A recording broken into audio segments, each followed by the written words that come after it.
அடகில் இருக்கும் தங்க நகைகளை மீட்டு 10 நிமிடங்களில் பிரைம் கோல்ட் ஹப் மூலம் அதிக விலைக்கு விற்க 7997990028 தொடர்பு கொள்ளவும். தமிழர்களின் நம்பர் 1 சாய்ஸ் தமிழ் மேட்ரிமோனி. நாட்டோட மிகப்பெரிய கட்சி அப்படிங்கிற அந்தஸ்தை பெற்று இருக்கிற பாரதிய ஜனதா கட்சிக்கு அடுத்த தலைவர் யார் அப்படிங்கிறது தொடர்ந்து விவாத பொருளா இருந்து வருது.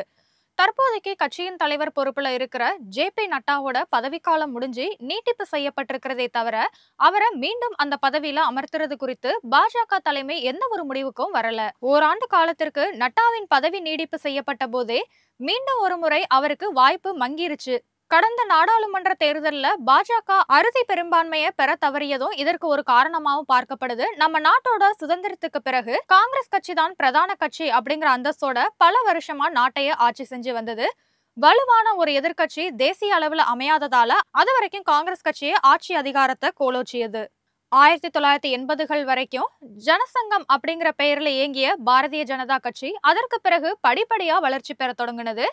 1990க்கு பிறகு புதிய வீரியத்தோட பாரதிய ஜனதா கட்சி பல மாநிலங்கள்ல ஆட்சி அமைத்ததோட மட்டும் இல்லாம நாடாளுமன்றத்திலையும் ஒரு கணிசமான பிரதிநிதித்துவத்தை பெற தொடங்கியது. பாஜகவோட ஜாம்பவான்கள்ல ஒருவரா பார்க்கப்படுற எல்.கே. அத்வானி கடந்த 1986வது வருஷம் தொடங்கி 2005வது வருஷம் வரைக்கும் வெவ்வேறு காலகட்டங்கள்ல அதிக முறை பாஜகவோட தலைவர் பொறுப்பை வகித்து வந்திருக்காரு. பாஜகவோட தேர்தல் வியூக நிபுணர் அப்படிங்கிற பெயரையும் அவர் பெற்று இருக்காரு. தற்போதைய உள்துறை அமைச்சரான அமித்ஷா கடந்த 2014ல பாஜகவோட தலைவரா நியமிக்கப்பட்டாரு. அவரோட சிறப்பான செயல்பாடு காரணமா 2017வது வருஷம் 2வது முறையா அதே பொறுப்பிலேயே அமர்த்தப்பட்டாரு. அவரோட பதவி காலத்துக்கு பிறகு பாஜகவோட தலைவர் பொறுப்புக்கு வந்தவர் தான் ஜே.பி. நட்டா. பாஜகவோட இந்த பதவி காலம் 3 ஆண்டுகளை கொண்டது. அப்படி பார்த்தோம்னா கடந்த 2023வது வருஷம் நட்டாவோட பதவி காலம் முடிவுக்கு வந்திருக்கணும். ஆனாலும் 2024வது வருஷம் நாடாளுமன்ற தேர்தலை கருத்துல கொண்டும் சில மாநில சட்டமன்ற தேர்தல்களை முன்வைத்தும் குறிப்பிட்ட சில மாதங்களுக்கு அவரோட பதவி நீடிப்பு செய்யப்பட்டது. கடந்த ஆண்டு நாடாளுமன்ற தேர்தல்ல 3வது முறையா அமைந்த பாஜக அரசுல நட்டாவுக்கு மீண்டும் ஒரு சுகாதாரத்துறை அமைச்சர் பொறுப்பும் வழங்கப்பட்டது.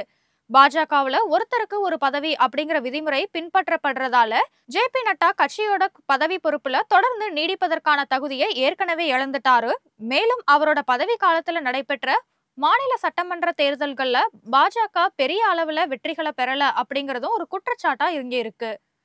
அவரோட பதவி காலத்துல பாஜகவுக்கு கிடைத்த வெற்றிகளை விட தோல்விகள் தான் அதிகமா இருந்திருக்கு. பாஜகவோட தலைவர் பொறுப்புக்கு வந்த பிறகு ஜே.பி. நட்டாவோட சொந்த மாநிலமான ஹிமாச்சல பிரதேசம் உட்பட பெரிய மாநிலங்களை பாஜக இழந்து நிக்குது. மேலும் மிகவும் வலுவாக இருந்த கர்நாடகாலையும் பாஜகவோட ஆட்சி கை நழுவி போயிடுச்சு. இதையெல்லாம் மனசுல வச்சுக்கிட்டு தான் ஜே.பி. நட்டாவுக்கு அமைச்சரவையில இடம் கொடுத்து விட்டு கட்சி தலைவர் பொறுப்புல இருந்து அவரை நீக்கி விடுறதுக்கு முயற்சிகள் மேற்கொள்ளப்பட்டு வரதா பாஜகவோட ஒரு பிரிவினர் சொல்றாங்க. அதே நேரம் பாஜகவோட தலைவர்கள்ல ஒருவராக இருக்கிற நவீன் ஜோஷி அப்படிங்கிறவரு மாறுபட்ட கருத்தை முன்வைக்கிறாரு. அதாவது கட்சி தலைவரா இருக்கிற ஜே.பி. நட்டா சுதந்திரமா இயங்குறதுக்கு பாஜகல முழுமையான அனுமதிக்கப்படல அப்படின்னு ஒரு குற்றச்சாட்டை முன்வைக்கிறாரு. அமித்ஷா மற்றும் பிரதமர் மோடியோட நிழலாதான் ஜே.பி. நட்டா செயல்பட்டாரு அப்படின்னும் அதனாலதான் தன்னிச்சையா அவரால பல முடிவுகளை எடுக்க முடியல அப்படின்னும் விமர்சனங்கள்லாம் முன்வைக்கப்படுது.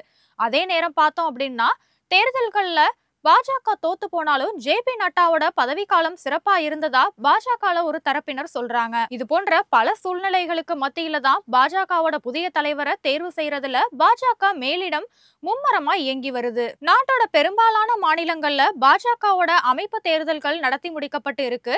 கட்சியோட தேர்தல் விதிமுறைப்படி நாடு முழுக்க 50% அமைப்பு தேர்தல் நடத்தி முடிக்கப்பட்டாலே தேசிய தலைவரை தேர்ந்தெடுக்க முடியும். அதனாலதான் தற்போது பாஜக மேலிடம் புதிய தலைவரை தேர்வு செய்வதற்கான பணிகளை தீவிரப்படுத்தி வருது. இது தொடர்பா இன்னும் அதிகாரப்பூர்வ அறிவிப்பும் வெளியாகல. ஆனாலுமே கட்சிக்குள்ள உள் விவாதங்கள் தொடர்ந்து நடந்துகிட்டே தான் இருக்கு.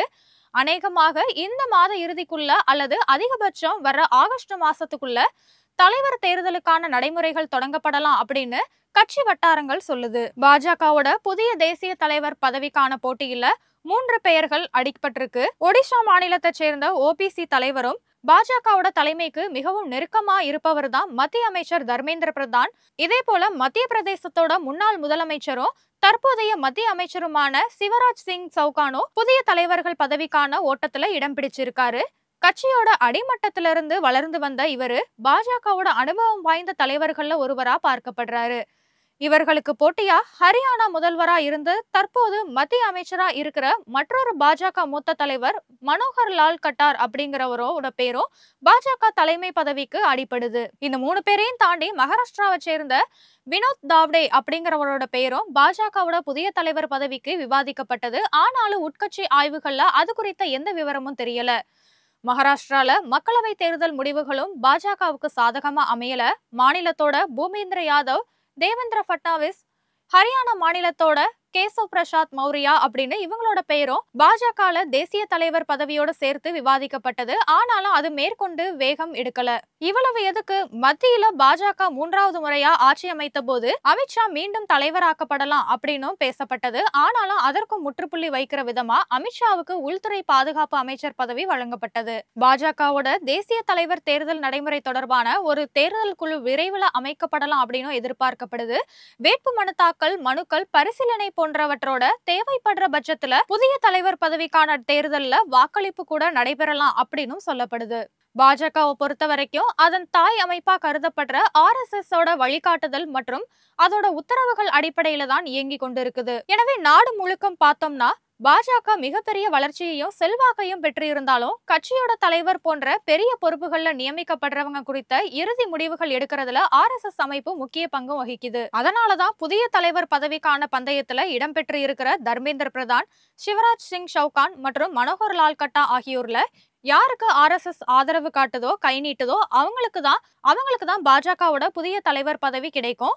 வரும் நாட்கள்ல இது குறித்த அறிவிப்பு வெளியாகும் போது பாஜக புதிய தலைவர் தொடர்பான வியூகங்களும் விவாதங்களும் ஒரு முடிவுக்கு வரும்.